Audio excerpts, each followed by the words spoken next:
Bom dia, estamos aqui para mais um vídeo do Botanicamente Falando. Eu, Marcos Alves, e a ideia hoje é descomplicar a família Bromeliaceae. A família Bromeliaceae é uma das famílias mais lindas das angiospermas. É lindíssima e super utilizada principalmente como plantas ornamentais. As bromeliáceas são conhecidas como bromélias de uma maneira geral e são muito diferentes, apesar de terem características que colocam todas as espécies na mesma família. A família bromeliácea ela é uma monocotiledônia e, como toda monocotiledônia, ela tem uma série de características típicas, como por exemplo as folhas paralelinérveas, as flores trímeras, algumas características típicas de monocotiledôneas. As bromeliáceas elas têm um aspecto ecológico muito interessante, porque elas podem ocorrer de formas muito distintas. Elas podem ser terrestres, e quando eu falo terrestres, elas podem ocorrer sobre o solo ou sobre rochas. É muito comum as bromeliáceas nos afloramentos rochosos. Quem mora no Espírito Santo, no Rio de Janeiro, tem lindos afloramentos rochosos, como por exemplo o Pão de Açúcar, e é cheio de bromélias que vivem quase sem você acreditar como é que elas conseguem viver ali naquela rocha nua e não cair da rocha, né, com uma inclinação de 90 graus. Então as bromélias são muito comuns como espécies rupícolas, mas elas também ocorrem no solo. E é muito comum a presença de bromélias epífitas. A gente já falou sobre isso. As epífitas elas vivem sobre outra planta, mas ela não extrai nada dessa planta, ou seja, ela só está se apoiando. A família Bromeliaceae ela é extremamente vasta e basicamente exclusiva dos neotrópicos, com uma espécie na África, com uma história um pouco estranha que ninguém sabe exatamente como aquela única espécie apareceu lá na África. Basicamente a família das bromélias ela tem uma característica que são essas folhas que são dispostas espiraladamente e forma esse aspecto como vocês podem ver aqui. O melhor exemplo de uma bromeliácea, para quem não tem muita familiaridade com planta ornamental, é o nosso famoso abacaxi. Essa disposição das folhas da coroa do abacaxi é o típico das bromélias. Mas é exclusivamente assim? Não, porque tem algumas bromélias que são bem diferentes. Aqui a gente pode ver uma bromélia que é uma característica que a gente tem... Desculpa, é que eu tenho um monte de cristal nos vasos das plantas. Também coleciono cristal além de plantas. Uma das características das bromélias é que muitas delas apresentam o que a gente chama de um tanque. Esse tanque, que é essa região que fica entre essas folhas que formam como uma espiral, como uma roseta, esse tanque em geral ele acumula água. Isso é muito importante para a planta e para outros animais que vivem e outras plantas que vivem associados a esse tanque. Existe uma fauna e flora, fauna de invertebrados, de vertebrados e de micro-organismos que vivem nessa água, porque essa água acaba tendo muito nutrientes. Então é bom para a planta. E também é bom para esses animais e espécies de plantas que vivem nessa região, nessa água, e usam dessa água para as suas funções nutricionais. Alguns animais, como sapos, são muito comuns encontrar pequenos sapos aqui, pererecas, nas bromélias, que se alimentam de outros animais que vão ali. Então existe todo um microambiente associado às bromélias. As bromélias algumas vezes são vilanizados porque são responsáveis pela dengue. Na verdade, a gente trouxe essas bromélias da mata e a gente plantou nos nossos quintais, nos nossos prédios. Isso, na verdade, pode realmente acumular água e isso gera um problema com o mosquito da dengue. Mas isso pode ser controlado e deve ser controlado da mesma maneira quando a gente tem aquele vasinho de planta e põe terra para evitar que acumule água embaixo, no prato que está embaixo do vaso de planta. Então é possível, não precisa exterminar as bromélias que estão plantadas no seu prédio ou na sua casa com medo da dengue. Tem como controlar. Agora a gente tem que pensar que é um processo natural da planta acumular água e que sim, vivem vários organismos nessa água.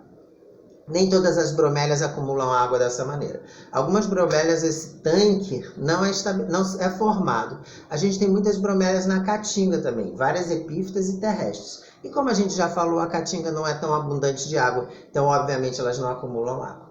A gente já disse aqui que as bromélias podem ser terrestres ou epífitas. E algumas, inclusive, crescem em fios elétricos. É muito comum em áreas do sertão ver várias tilândrias, que é um gênero que parece um ninho bem parece bem ressecado, esbranquiçado, e eles crescem nos fios de eletricidade. Uma outra coisa legal da gente falar dessa família bromeliácea, das plantas da família bromeliácea, elas podem ter espinhos na margem das folhas, como vocês estão vendo aqui. Quem já comprou um abacaxi na feira, no supermercado, já deve ter levado uma furadinha aqui desses espinhos da folha do abacaxi. Eu falei maracujá? Se eu falei maracujá, errei, mas eu tô falando do abacaxi, né? Desses espinhos que tem na margem das folhas, né? E realmente eles podem machucar bastante, dependendo da planta. Uma espécie que é muito comum de bromélia na caatinga é a macambira de flecha, que é bem característico, e o próprio caroá, que era utilizado para a produção de fibras. Eu tenho uma outra espécie de bromeliácea aqui, linda, plantada aqui em casa, e ela não tem esses espinhos na margem da folha. Ou seja, ter espinhos não é uma exclusividade aliás, não está presente em todas as espécies de bromeliácea. Tem bromeliáceas sem, e tem bromélia sem espinhos e bromeliáceas com espinhos na folha.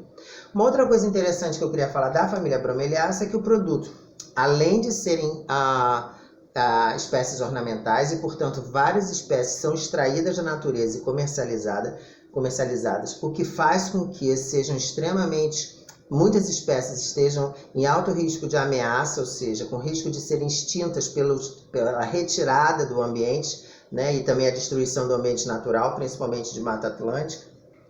E o abacaxi é o principal produto que a gente usa na nossa alimentação. O abacaxi ele é altamente produzido em diversos países. O Havaí hoje é um dos maiores produtores de abacaxi do mundo. E existem diversos tipos de culturas de abacaxi. Ele tem abacaxis mais doces, mais amarelos, com espinhos, sem espinhos na folha. Então varia muito. O interessante é que o abacaxi vai ter sempre essa cara, né? E que isso aqui, na verdade, cada uma dessas daqui são várias flores que, quando ocorre o processo da polinização e fecundação, isso aqui se desenvolve junto nesse fruto. Todos os frutos da família bromeliácea são igual ao abacaxi? Não. Tem frutos bem... Ai, acabei de me furar. Tem frutos bem diferentes dentro da família bromeliácea. Frutos secos e frutos carnosos. O abacaxi é um exemplo do que a gente usa e que a gente come na alimentação.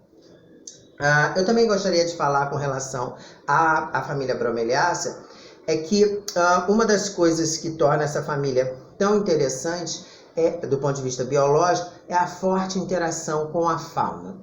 A gente tem inúmeros organismos, pássaros e invertebrados, que são polinizadores das flores de bromeliácea, o que torna a família um elemento importante nessa estrutura ecológica nos ambientes naturais.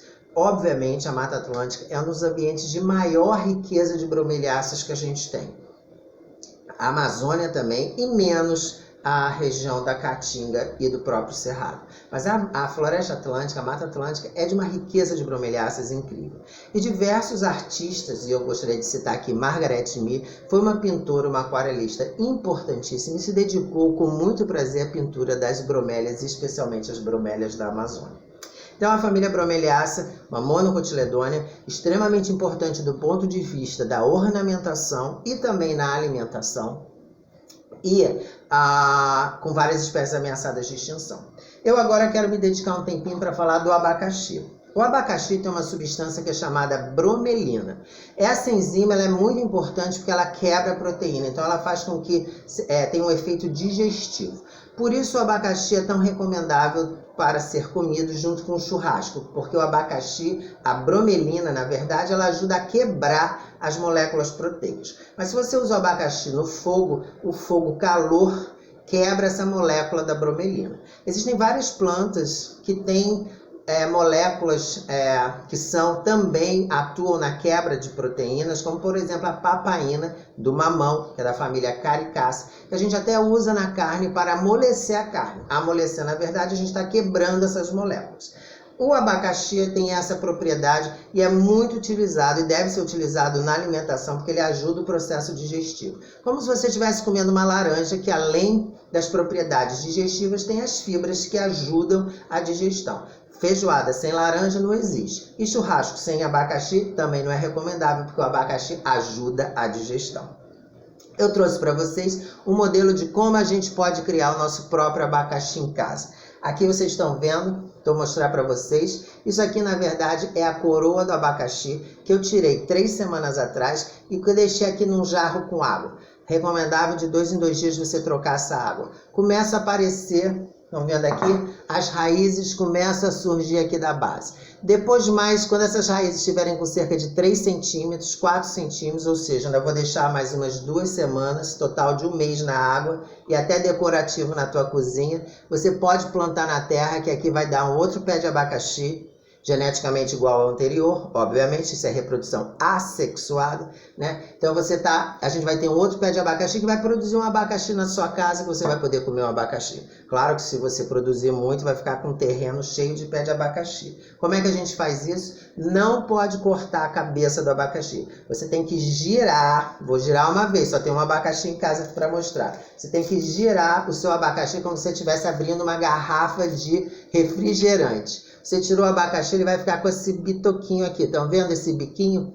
Então é isso que é importante. Não pode cortar, lembrando. É para girar essa coroa do abacaxi. Quando tiver esse bico, você põe na água, troca a água de 2 em 2 dias. Em 3, 4 semanas você vai ter raízes desse tamanho, branquinhas, lindas e maravilhosas. Só plantar. Depois você vai ter o seu pé de abacaxi que você mesmo plantou o seu pé de abacaxi.